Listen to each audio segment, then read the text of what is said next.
I call it business as unusual. So what Yvonne Chouinard has done this week is quite extraordinary.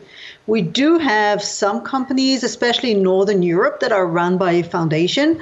But what he's decided to do is to give his whole company to foundations and trusts that will make sure that all the profits that are not reinvested in the companies are becoming a dividend for climate action.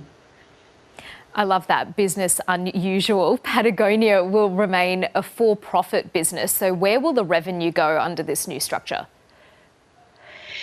When the company was founded in 1973, it was always done not just so they can sell outdoor apparel, but so they can show the world that business can be a force for good and that you can run a profitable business while not causing any unnecessary harm to the environment. And so for years and years, Patagonia has given 1% of their profit to the environment, but now they're changing the whole business model. And so 100% of the profits after the losses and the reinvestment in the company will go to the foundation and the Holdfast Trust that will use that to reinvest back into climate action and environmental solutions. And how will Patagonia's contributions to fighting climate change be measured? Is it simply through those donations? This company is really interested in not only measuring the input that it puts into the environment, but its outputs, outcomes, and impact. And so they always looked into first, how much harm are we causing the environment, and not just the ecological environment, but also people as well. So looking at things like the welfare of their employees and avoiding modern slavery at all costs. But then they also go on to measure the impact that they have in reducing this harm, but also in changing people's mindset and behavior. We keep hearing about corporate social responsibility. Why do it? Why would Patagonia do this?